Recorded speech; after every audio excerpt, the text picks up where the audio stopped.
This is Local 3 News at 4. This is the third day of the trial of Jason Chen, charged with murdering Jasmine Pace in 2022. We'll hear from the crime scene investigator. And after Chen's family ran out of money for his attorney, the county has taken on the payments. What this means for taxpayers. Israel and Hamas have come to an agreement. If all goes as planned, 33 hostages will be freed. On this Wednesday, thank you for watching. I'm David Carroll. And I'm Cindy Sexton. Testimony on this third day of the Jason Chen murder trial deals with the autopsy report. Now, Chen is charged with the murder of 22-year-old Jasmine Pace. The autopsy photos will only be shown in the courtroom out of respect for the victim and her family. Several pieces of evidence were shown, including a blood-stained carpet and clothing. Several crime scene investigators have been cross-examined. Among them, Chattanooga Police crime scene investigator Michelle Johnson. She went through her process of examining Chen's apartment, saying she couldn't find a definite indicator of forced entry for Chen's front door. Johnson explains she did find scratches, but it's hard to determine when those took place. She also noticed some things in the apartment that could have potentially been moved, like Chen's coffee table out of line with the couch. There were multiple areas with stains that could potentially be blood. Johnson testified that when they mixed the solution to identify blood, called Blue Star, things you may not be able to see with a naked eye, the results were extreme. The Blue Star reaction that you yourself observed inside Mr. Chen's apartment. It was very intense and long duration. It was probably the most I'd ever seen on a reaction of the Blue Star on the crime scene. A second search of the apartment was done once workers found additional potential traces of blood on the subflooring while renovating the apartment. Blue Star is a presumptive test and can be triggered by other agents, including bleach, meaning further tests are required to confirm the presence of blood. Johnson also searched Chen's vehicle. Impressions were found in the trunk. Johnson says she could not eliminate the possibility that suitcase wheels could have caused those marks. Our Grayson Gordon is in the courtroom and will have a live report later this evening. In 2023, Hamilton County judge declared Jason Chen indigent, meaning he ran out of money to pay his defense. And this usually means the state provides a public defender. But as Local 3 Xavier Harris tells us, Chen is still being represented by his original attorney, and your tax dollars could be paying for it. Xavier joins us right now in the studio to break it all down. Xavier. Well, Cindy, David, it's not as crystal clear as it may seem, but back in 2023, when Chen was declared indigent, Chen's attorney, Josh Weiss, said Chen will continue to pay for his services on his own, but the cost for experts and witnesses will be covered by Tennessee's Indigent Service Fund. Now, the primary goal of the fund is to ensure that people who are accused of crimes and cannot afford private counsel are still provided with competent legal representation as required by the U.S. Constitution. The fund is managed and overseen by the Tennessee Board of Professional Responsibility, or a similar state agency, and it plays a crucial role in maintaining fairness. In most cases, according to Karen McGuffey, a criminal justice professor at UTC, when someone is declared indigent, like Chen was in 2023, they are appointed a new attorney. As this trial is underway, and you can see on your screen, Chen is still being represented by his attorney he started with. Now, while we don't have the official agreement between the state and Weiss, Chen's attorney, here's what Supreme Court Rule 13 says the counsel would make. They say no more than $60 per hour for time spent preparing for the case and time spent before a judge. McGuffey says, while we don't know why Weiss is still representing Chen, it's very likely that some of those tax dollars are coming out of your pocket. Normally, if they're at the public defender's office, they're probably going to, stay there. If, however, you had a private attorney, but then it turned out the person couldn't afford the attorney, maybe the private attorney could work out something with the public defender's office. Now, Chen's family claims he ran out of money after being in custody for the first 7 months. Now, we've also reached out to the public defender's office to see if we can get more information about the deal between Chen's defense and the state, and we're waiting to hear back. Of course, we'll keep you updated. David? Thank you, Xavier. We'll be covering this trial daily as it unfolds, including our live stream. We'll have that going on later during the entire trial. You can download our app, where you can also read live updates about this trial. Ray County deputies responded to Lauren Lane last night for a welfare check and found a woman who was dead and a man with a gunshot wound. Now, crews tried to save the man by airlifting him to the hospital, but he later died. The sheriff's office in Ray County is investigating the circumstances surrounding this double shooting.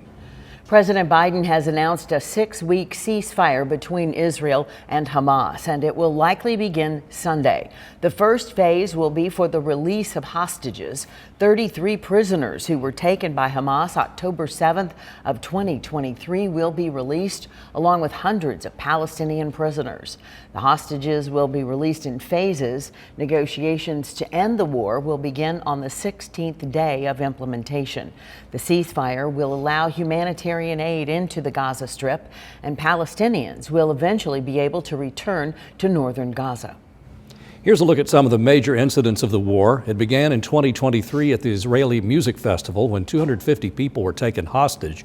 Israel then invaded Palestine, bringing Gaza into the mix, leading to thousands of deaths and a humanitarian crisis. Gaza was the center of many pro-Palestinian protests 6 months ago here in the U.S.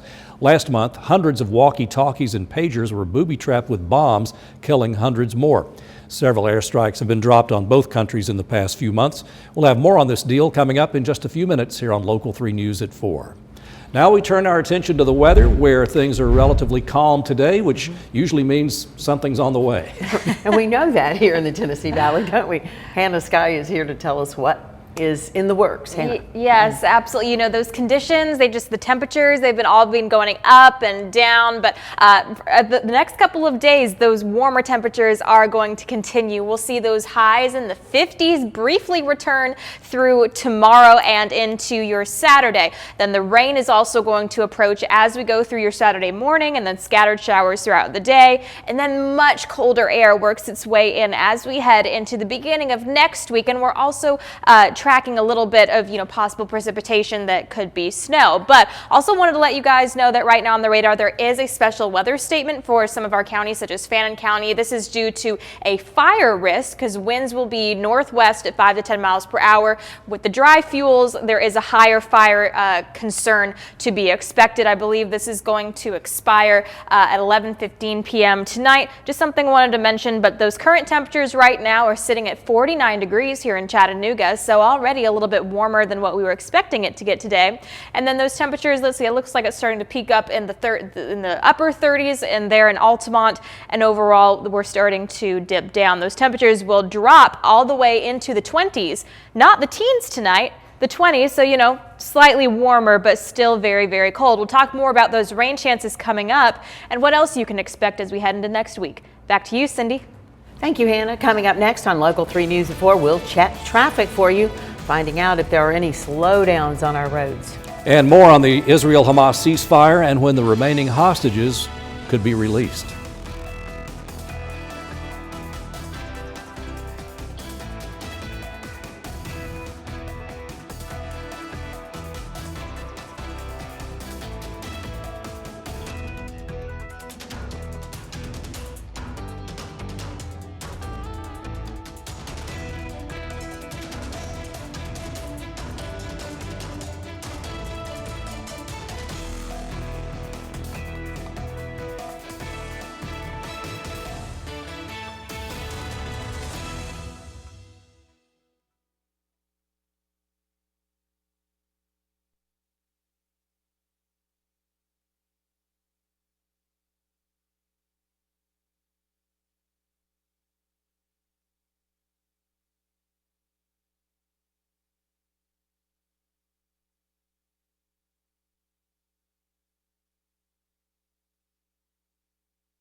Our traffic flow this afternoon is mostly good. We have one trouble spot, I-75 southbound around East Brainerd Road.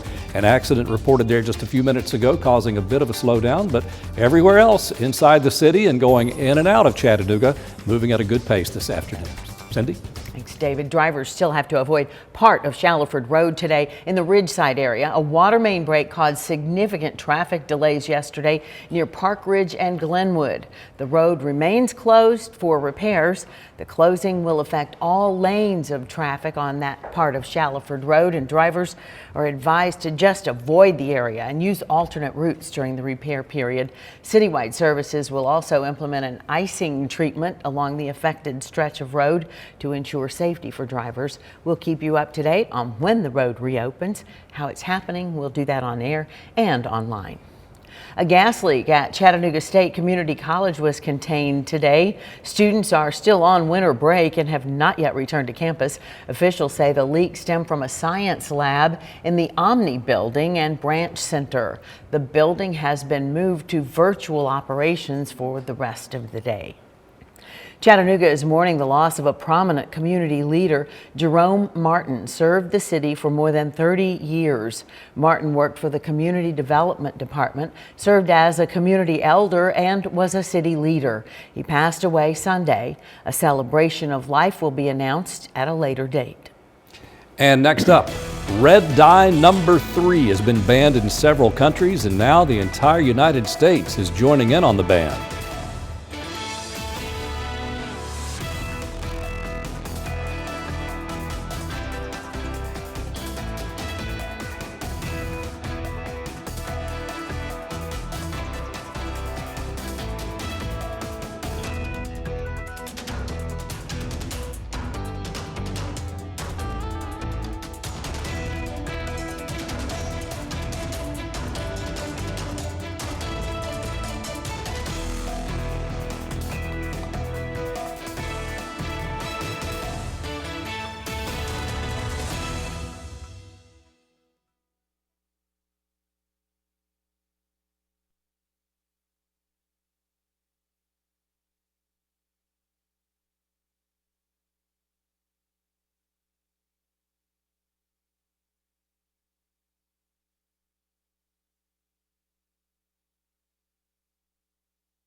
President Biden announced that Israel and Hamas have agreed to a ceasefire and hostage deal, and this agreement is set to take effect on Sunday, though it still needs final approval from Israeli cabinet members. The deal unfolds in 3 phases, with Israeli hostages gradually released and desperately needed and set to flow into Gaza. NBC's Alice Barr has the latest. Jubilation among the ruins in Gaza and on the streets of Israel as hostage families and Gazan civilians who've spent 15 months in the line of fire learn a long-sought ceasefire and hostage release is coming. Negotiators in Qatar confirming the three-phase agreement and crediting a joint push from the incoming Trump administration joining the Biden team's months of work. At long last, I can announce a ceasefire and a hostage deal has been reached between Israel and Hamas. The remaining hostages include Americans like 19-year-old Itai Chen, who the Israeli military says was killed in the October 7th Hamas attack and brought to Gaza. There's been too much pain for these 15 months. The family desperate for the closure of bringing Itai's body home, though that won't happen in the deal's first phase that has 33 women, children, elderly, and injured hostages set to be released in exchange for Palestinian prisoners, dramatically increased aid into Gaza, and the withdrawal of Israeli troops from population centers to a border buffer zone. Soldiers and other male hostages would be released in later phases. We are grateful, and it's a time to be joyful for those that will be reunited, but there's still work to be done. The agreement is very similar to a proposal President Biden announced last spring. President-elect Trump crediting his upcoming inauguration as a catalyst to finally move forward. As the U.S., allies, and all those suffering hold on to hope, the agreement will bring a final end to a devastating war. In Washington, Alice Barr, NBC News. FDA is banning the use of red dye number 3, a synthetic dye that gives some food and drinks their bright red color. But it has also been linked to cancer in animals. Approved for use in foods back in 1907, red dye number 3 is made from petroleum. Food manufacturers will have to wait until January of 2027 to reformulate their products. The decision is considered a victory for consumer advocacy groups and some lawmakers. Attorneys for the family of Robert Brooks, a New York State inmate who died after being beaten by corrections officers, announced a civil rights lawsuit against the state and 17 individuals. Brooks died in December, just one day after the beating. Body cam video shows several correctional officers hitting him while others stood by and watched. Against 17 defendants who are directly or indirectly involved in causing Robert's brutal beating and resulting death. Because New York has sovereign immunity and cannot be sued in federal court for civil rights violations or wrongful death, we will soon be filing a separate action against the state of New York. Brooks' death is still under investigation and no criminal charges have been announced. His family vows to fight for justice. All right, Cindy, just checking my messages here, and our good friend Dr. James Jones, Polk County Schools, he's had a tough week over there. They haven't had school all week, and that continues. He says despite great efforts throughout the day, a large number of secondary roads are still impassable for buses. So Polk County Schools will remain closed tomorrow. Some of those shadows keep the roads from clearing up, and it could be a big problem. But we did have pretty warm weather today, didn't we? Right here in the valley. We certainly did. You know, you can actually see the difference in the mountains. You can see the mountains, you know, that maybe are facing the sun. Those areas, all the snow is melted. But on the mountains where, you know, maybe the sun is shining away from that side of, you know, the face of the mountain, there is still plenty of snow out there. And especially, I went up to Signal Mountain today, and there are still lawns that are just covered in basically untouched snow. And it's just due to the fact that there's less of that direct sunlight hitting them. But temperatures are going to slowly begin to rise as we head into the next couple of days today. I know you might not think 27 degrees is particularly warm here in Chattanooga as an overnight low, but compared to what we've seen around the board over the last couple of days, we are slowly beginning to warm up. We've seen those teen numbers, but here I think we're going to stay mostly in those low to mid 20s. Heading into tomorrow, though, you can expect that high temperature to, I'm walking the wrong way. You can expect that high temperature to get around 54 degrees. We're going to see some more of that sunshine peeking through, so that's going to feel phenomenal. Overall, going to be sunny, maybe a bit of a slight breeze there. We do have some rain chances that work in as we head into this weekend, so we'll stay dry and sunny with those high temperatures up there in the lower 50s as you head into your Wednesday through your Saturday, but then expect rain from Friday night into Saturday morning. On the tail end of that, our temperatures are going to drop once again, and we could see a couple of flurries, maybe for our highest elevations as we head into your Saturday and Sunday. The potential rainfall amounts have been kind of going up and down a little bit, but looks like anywhere between ½ an inch to an inch as of right now over the next 5 days as we head into your Saturday. So we're good if we get some much needed rain. Here's a look at that as you head into your Friday and Saturday. You know, the rain starts to peek on through, continues, you know, maybe see some bouts of that heavier rain, and then that lighter scattered rain throughout your Saturday afternoon. And again, on the tail end of that, the temperatures are going to drop pretty quickly. So we could see a couple of flurries. It kind of looks like it's staying over by the Cumberland Plateau, but you know, some of our mountainous areas might see a couple of those snowflakes. And we are tracking snow, some snow chances as we head into the middle of next week. We could see some snow work its way through.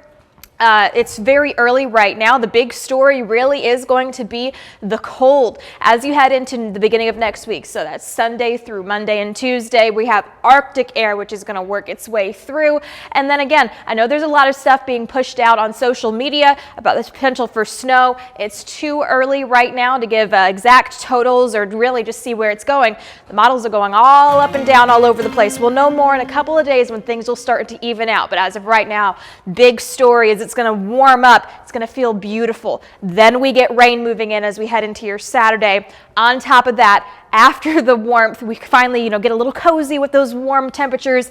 It's going to drop back down as we get that Arctic blast moving in. Back to Cindy and David. Coming up next on Local 3 News at 4, the president of South Korea has been arrested after several attempts this month.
Successfully detained President Yoon over his botched declaration of martial law. The arrest comes weeks after a first attempt ended in a dramatic standoff at the residence where he'd been holed up since he was impeached last month. This was the second attempt to arrest the impeached president following a failed attempt earlier this month. Here's what he had to say. When I saw them break into the security area today using fire equipment, I decided to attend the Corruption Investigations Office, although it is an illegal investigation, to prevent unsavory bloodshed. He faces possible charges of insurrection, one of the few crimes for which he does not have immunity. And coming up on Local 3 News at 4, is more cold weather on the way? Well, I'll give you one hint. It's January. We'll have the updated forecast.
is Local 3 News at 4. We're in day 3 now for the Jason Chen trial. Evidence has been shown, and now they are moving forward with more cross-examination.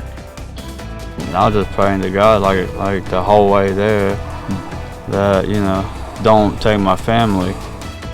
North Georgia man lost 5 family members in a house fire 1 week ago, and tonight he remembers his loved ones. At least 25 people have been killed and more than 40,000 acres burned in California wildfires. The state is bracing for extremely critical fire conditions because more winds are moving in. Thank you for joining us for this second half hour of Local 3 News at 4. I'm Cindy Sexton. And I'm David Carroll. We continue our coverage of the Jason Chen trial. Chattanooga Police crime scene investigator Michelle Johnson was the lead investigator for the search of Chen's apartment. A big cardboard box was opened for the jury to see. It contained the section of carpet located in Chen's apartment with apparent bloodstains.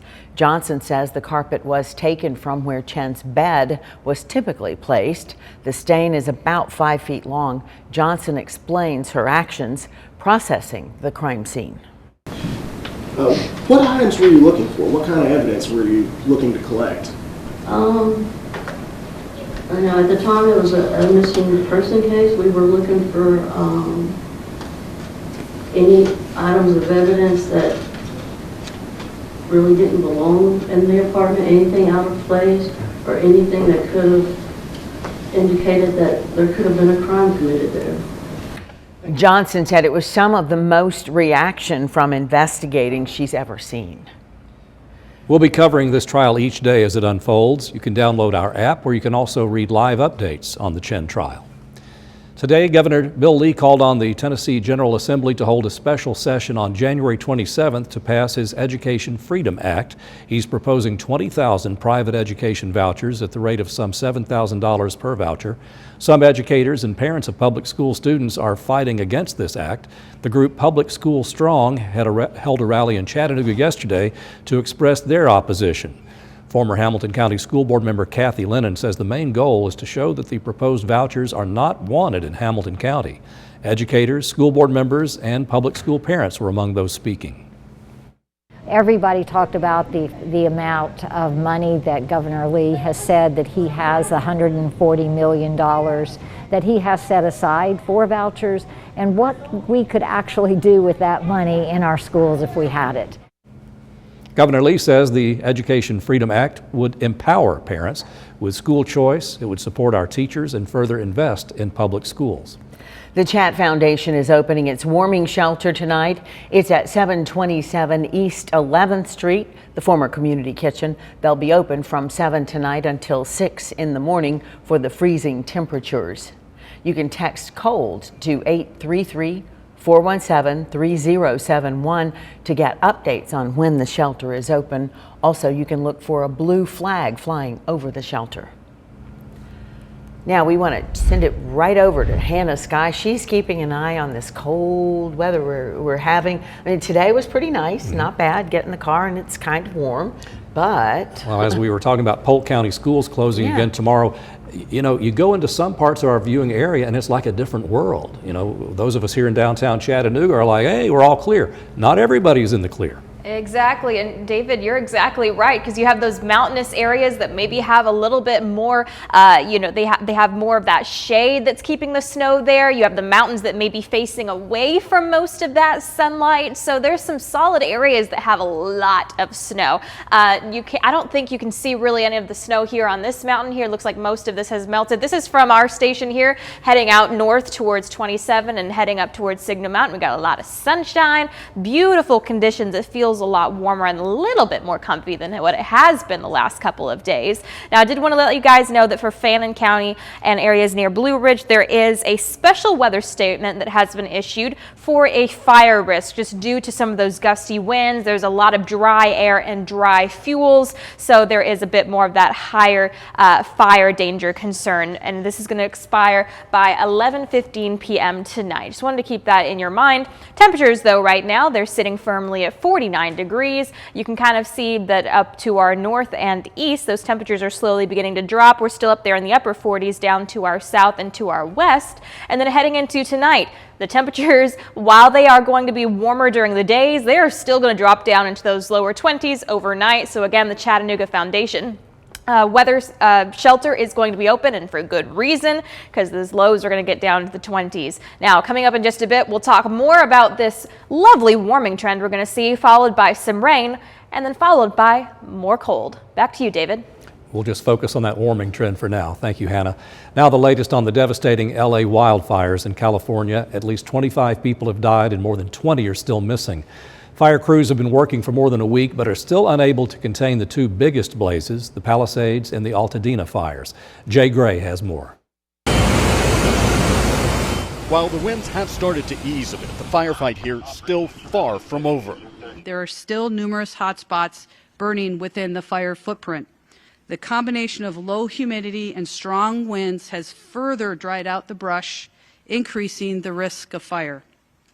The danger has not yet passed. Teams are making progress along the front lines, but the two major fires, Palisades and Altadena, are still far from contained. Crews also dealing with hotspots. The conditions in most of these burned out communities means more than a week after evacuations, most families still can't get back to what's left of their homes. Significant safety and infrastructure issues remain, including down power lines, broken gas lines, hazardous materials, and unsafe water. In the very limited areas where it's safe, gas, power, and water crews are inspecting lines, beginning repairs, while a handful of those forced from their homes are briefly coming back, overwhelmed by the ruins left from their lives before the firestorm. When you stare at your front door that's gone, and you have the few moments to contemplate, what does this really mean to my life? I mean, I still don't fully understand everything I have is gone, but you have to decide, I have to find some meaning in why this happened. Understanding so many here are searching for right now. Jay Gray, NBC News, Altadena. Well, TikTokers are running to different apps as the ban gets closer. Some lawmakers are trying to postpone that ban altogether.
A Whitfield County, Georgia man is mourning the loss of his wife, mother, and 3 sons in a house fire 1 week ago. Cornelia Nicholson sat down with Jake Sandifer to learn more about his family and how the community has rallied behind him. Brittany was a kind person, loving person, strong woman. She was a wonderful mom. She was there for all 3 of them, for Jake, for Brenda. Brittany and Jake Sandifer got married and moved to Cohutta, Georgia 5 years ago. Sandifer says they made endless memories with their sons, 5-year-old Joshua, 4-year-old Jacob, and 2-year-old Legend in their home. With Josh, we had just started like our own little secret handshake, so every time I left, if he was in his room, he screamed, "Daddy, wait a minute, gotta do the handshake." And with Jacob Jr., I mean, he was the same. He could light up your world no matter how bad your day was. And with Legend, I mean, he was just starting to say Dad. And so I would come home, you would hear his little feet running down the hallway with his arms wide open. Come on, Pimpin'. He says his mother, Brenda, lived with him and was an amazing grandmother. She loved her grandkids. Like, every time that me or my wife would try to watch our own kids, my mom would be like, no, like, I'm going to take care of them. It was 3:30 in the morning on January 8th when Whitfield County Fire Department was called out to this home on Treetop Lane. This is where Jake Sandifer lived with his wife, Brittany, their 3 sons, Joshua, Jacob, and Legend, and his mother, Brenda. Jake says he was at work the time the fire broke out that morning. And she had texted me at 3:33 saying, "House on fire, stop, please hurry." I'd take off. I mean, I'm doing like 70, 80 down the main road. He says when he got there, an officer told him to head to the hospital. I was just praying to God like the whole way there that, you know, don't take my family. After 40 minutes, he says doctors finally came out, and from the look on the doctor's face, he says he knew they lost a family member. And once they said that your whole family that was in, well, that everyone that was in the fire did not make it. I mean, it really, like, yeah, I was numb. Sandifer says in the last moments, he knows that his wife and mother did everything they could. She literally ran straight into the fire to save my boys. With the loss of his home, substantial funeral costs, and dealing with the unimaginable tragedy of losing his family, the community has stepped up to rally behind him. Sherry Mangrum, a family friend, put together a GoFundMe to support Jake. I just did what anyone with any humanity in them would do, with any love for people. Sandifer says he's grateful to those who've donated. I just thank them because I know my wife, she would be wanting to thank them too. As Sandifer cleared out the place he once called home, he was surrounded by loved ones. And with their help, he plans to start a nonprofit to honor his family's memory and start the candle business Brittany always wanted to. Cherish your loved ones. Like, if you're mad at your husband, your wife, your kids, it don't matter if your kids are grown or little, you know what I mean? Just always call them. Always let them know how much you love them. In Cohutta, Cornelia Nicholson, Local 3 News.